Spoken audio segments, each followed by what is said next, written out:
We're ready now to take the big step of graphing the sine function and the cosine function as functions of theta. So theta will appear on the horizontal axis of these graphs.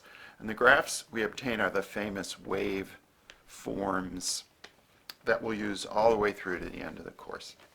So going back to the beginning of the course, we started talking about trig functions using right triangles and SOHCAHTOA. That was our step one. Then we moved on to circles of radius r centered at the origin. And we had another way of thinking of sine and cosine. Finally, we moved on to the unit circle. And in the unit circle, the x-coordinates of points are cosine values, the y-coordinates are sine values.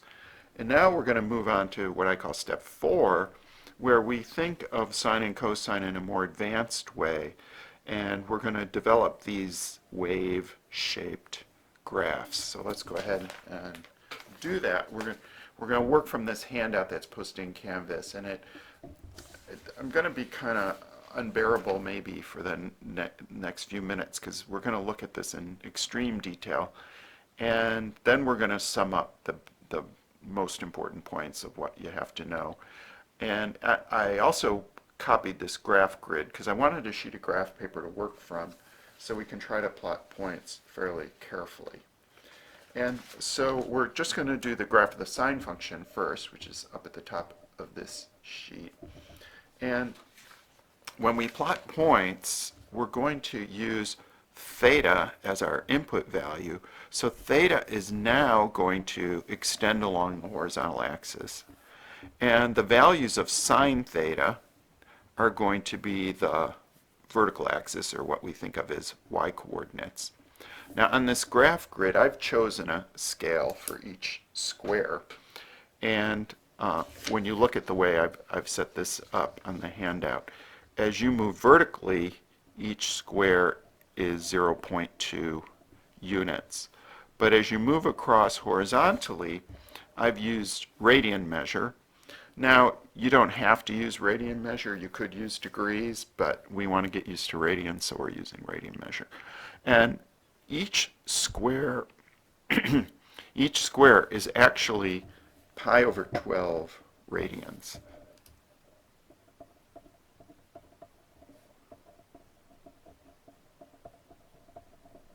Now, pi over 12 radians also has a decimal value, right? I can just take pi, divide by 12.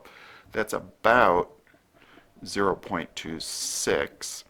So I want you to see these aren't quite squares. I'm using slightly different scales on the horizontal and vertical axes. And also, if it helps you, pi over 12 radians is the same as 15 degrees. So if you get lost in all this radian measure, you can just remember that each square going across corresponds to 15 degree units. Okay, so let's see. We're going to we're going to label a lot of points, but we're only going to use we're going to rely on the special angles from our unit circle diagram. So as we go around, we're going to rely on 0, pi over 6, pi over 4, pi over 3, pi over 2, etc., as we go around the unit circle. And I've labeled some of these already on my horizontal axis. Notice pi over 4, pi over 2. But now, again, if you think of these squares as pi over 12, the first is pi over 12. I'm not going to label it. 2 pi over 12 is the same as pi over 6. 3 pi over 12 is the same as pi over 4. 4 pi over 12 is the same as pi over 3. 5 pi over 12 we're not labeling. 6 pi over 12, so 6 squares over, is the same as pi over 2. So this labeling matches up with our unit circle labeling as we go around through theta values. So let's start a table of values also, I think. I want to write 0, pi over 6, pi over 4, pi over 3, pi over 2. And so we know, we've already memorized sine and cosine values, either from the unit circle or once along the way I had a special card with those values. And we also have to rely on the quadrantal angles from the unit circle. So for instance, 0 radians, the sine is 0 because it's the y-coordinate on the unit circle. Then for pi over 6 we get a half, pi over 4 square root of 2 over 2, pi over 3 square root of 3 over 2, and the sine of pi over 2, or 90 degrees, is going to be 1. So let's go ahead and fill that in on our table. Sine of 0 is 0, sine of pi over 6 is a half, sine of pi over 4 is square root of 2 over 2, and that's about 0.7 as a decimal. Sine of pi over 3 is square root of 3 over 2. That's about 0.87. And pi over 2 has a sine exactly 1. And so I'm going to just go ahead and plot those points here. So 0, 0. Pi over 6, 1/2 on this scale would be right there. Pi over 4, I'll approximate the location, is 0.7. Pi over 3, I have to approximate the location of 0.87 approximately. And at pi over 2, I get 1. And so it's not obvious from the points we plotted. We could add more values if we wanted to. We could use a calculator to help us, but I'm just going to fill this in at this point with a curve. And that's the first portion of the what we call the sine wave. It corresponds to theta values in the first quadrant. We now need to move to the second quadrant. So I'm going to refer to my unit circle, and we're going to come down through values of 2 pi over 3, 3 pi over 4, 5 pi over 6, and pi. I'm going to add them to my table of values here. 2 pi over 3, 3 pi over 4, 5 pi over 6, and pi. And I can just copy the y-coordinates from my unit circle. So square root of 3 over 2, square root of 2 over 2, 1/2. And at pi, the sine, remember the sine is going to be 0. It's the y-coordinate on the unit circle.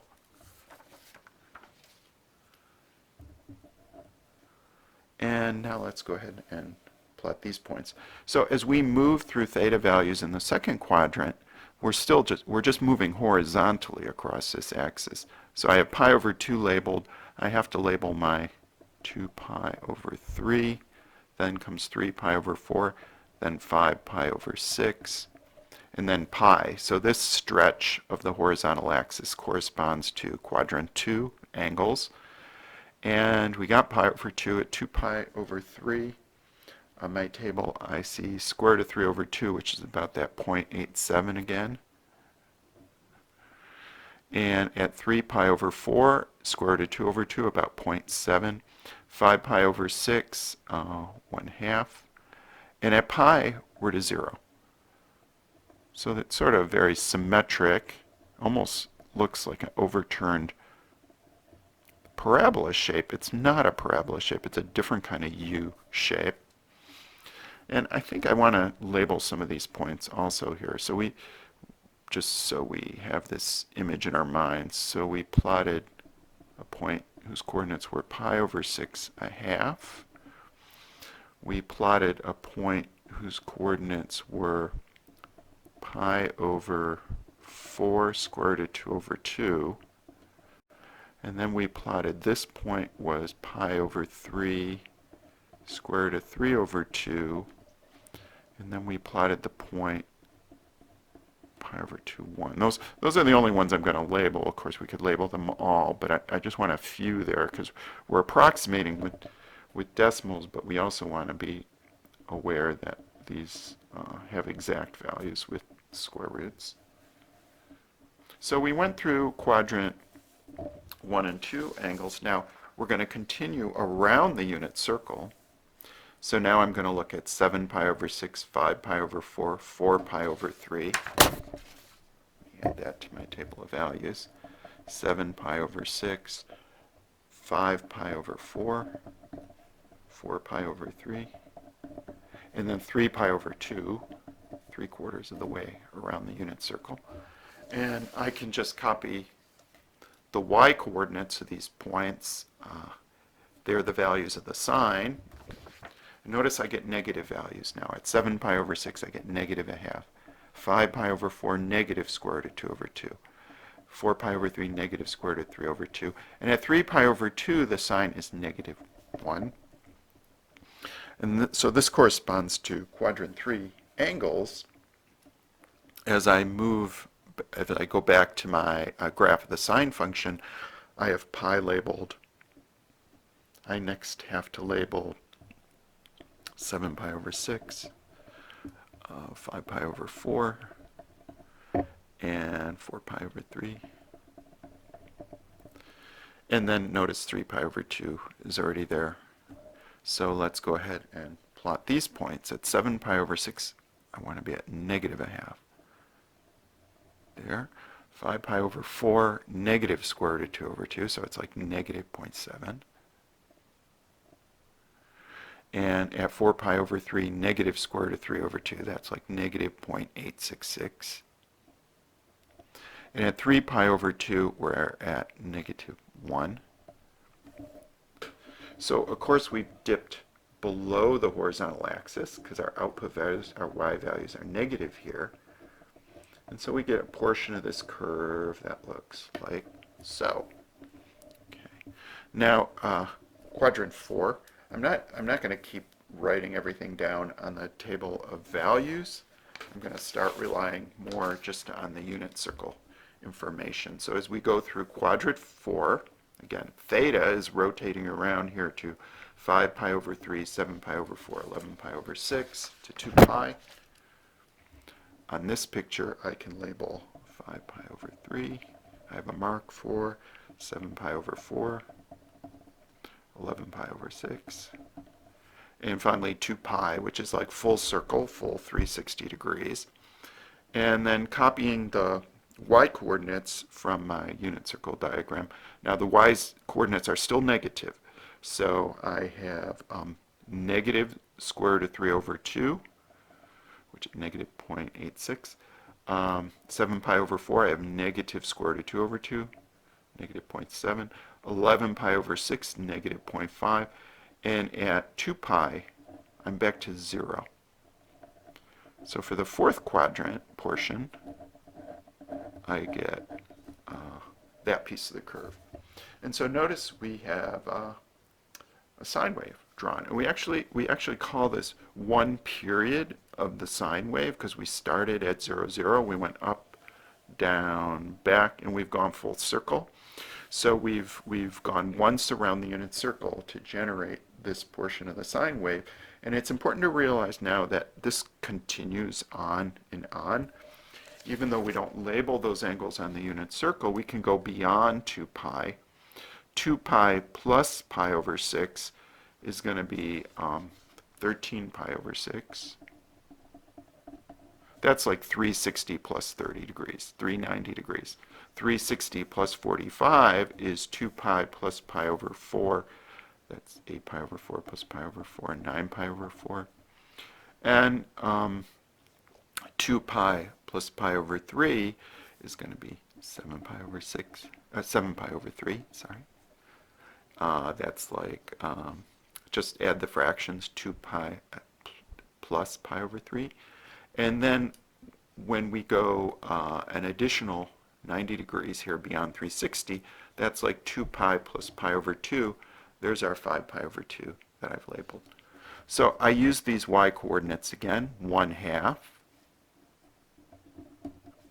square root of 2 over 2, square root of 3 over 2, and 1. And I'm going to fill them in here. Square root of 2 over 2, about 0.7, square root of 3 over 2, about 0.87. And at 5 pi over 2, I'm at exactly at positive 1 again.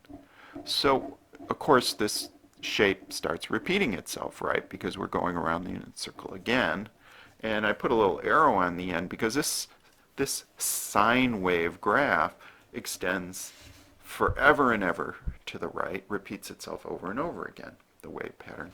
We can also plot negative values like negative pi over 6, negative pi over 4, negative pi over 3, negative pi over 2.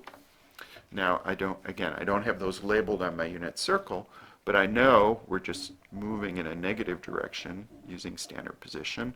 So negative pi over 6, negative 30 degrees, has sine negative a half, then negative square root of 2, negative, so we're going backwards through the fourth quadrant, right? So I can plot these points, negative a half, negative square root of 2 over 2, negative 0.7, negative square root of 3 over 2, negative 0.86, and at negative pi over 2 I'm at negative 1 because the sine at negative pi over 2 is the same as the sine at 3 pi over 2. And so we see this wave shape continues on and on in a negative direction.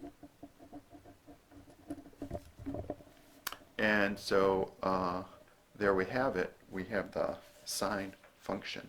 Now there's just one more thing I want to add here. I just want to draw a connection, a little bit of connection between lengths on the unit circle and diagram and also lengths on the graph we just did.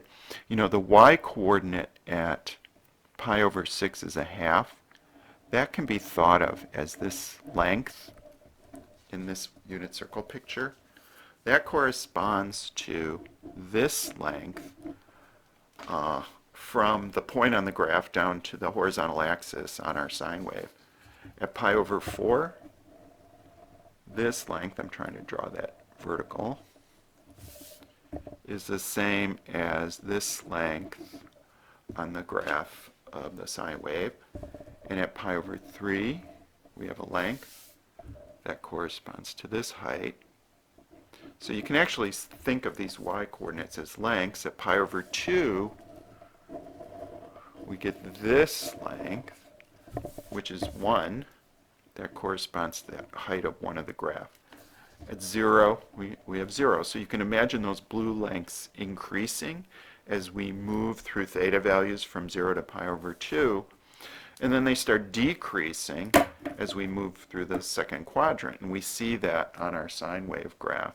When we get to the third and fourth quadrant, we can still imagine lengths, but we got to think of them in a negative sort of way, right? So we get negative y values.